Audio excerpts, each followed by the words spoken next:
In a quiet village surrounded by golden wheat fields and dusty roads, there lived an old man named William Carter.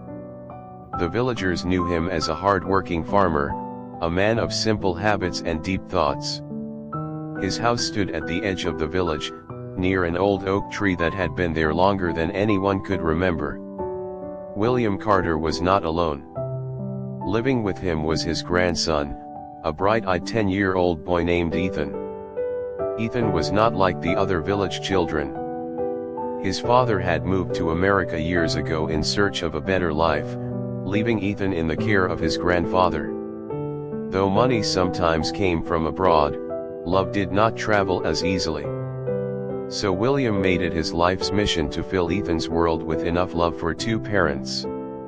Every morning before sunrise, William would wake Ethan gently. "Come on, my little soldier," he would whisper with a soft smile. "The sun is waiting for us." Ethan would rub his sleepy eyes and follow his grandfather to the fields. The air would be cool, and birds would sing from the trees. William would carry the tools, while Ethan carried a small water bottle and walked proudly beside him. In the fields, William taught Ethan more than just farming. He taught him patience. "You see these crops," William would say, pointing at the tiny green plants. "They don't grow in one day. You water them, protect them, and trust God for the rest. Life is the same."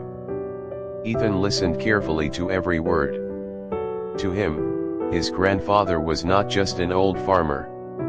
He was a hero.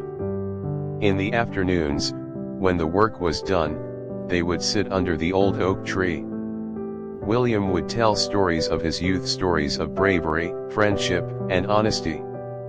Ethan's favorite story was about how William once walked 10 miles just to return a lost wallet to a stranger. "Why didn't you keep the money, Grandpa?" Ethan once asked. William smiled. "Because, my son, money finishes. But respect and character stay forever." Ethan would nod, though he did not fully understand yet. But deep inside, those words were planting seeds. Years passed like the flowing river near their home. Ethan grew taller, stronger, and smarter. He became the top student in his village school. His teachers often said, "This boy has a bright future." But with growing age came growing questions.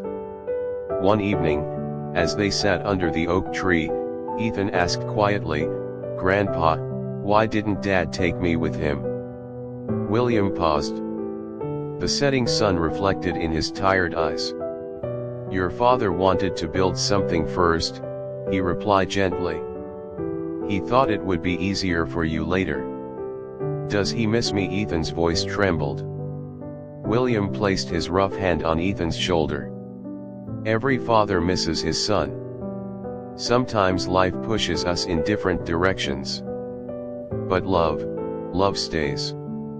Ethan leaned his head against his grandfather's arm. In that moment, William realized that Ethan was no longer a child. He was beginning to understand the complexities of life. One winter, William fell sick. At first, he ignored it. "It's just old bones," he would say with a laugh. But Ethan noticed the cough that would not stop and the weakness in his steps. Now it was Ethan who woke up before sunrise. He prepared tea, fed the chickens, and handled the small chores. After school, he rushed back home to check on his grandfather. "Grandpa, you need to rest," Ethan insisted one day. William smiled proudly. "Look at you, taking care of me now." The roles were slowly changing. One cold night, when the wind howled outside, William called Ethan to sit beside him. "My son," he began softly, "I may not always be here with you." Ethan's eyes filled with tears. "Don't say that, Grandpa. Listen to me," William continued.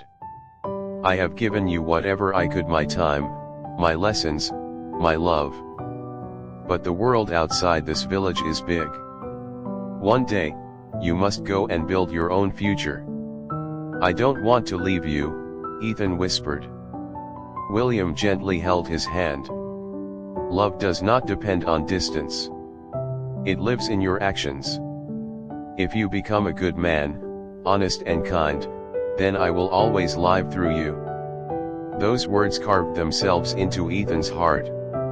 Months later, William's health grew worse. The villagers came to visit, bringing prayers and warm food. Ethan stayed by his side day and night.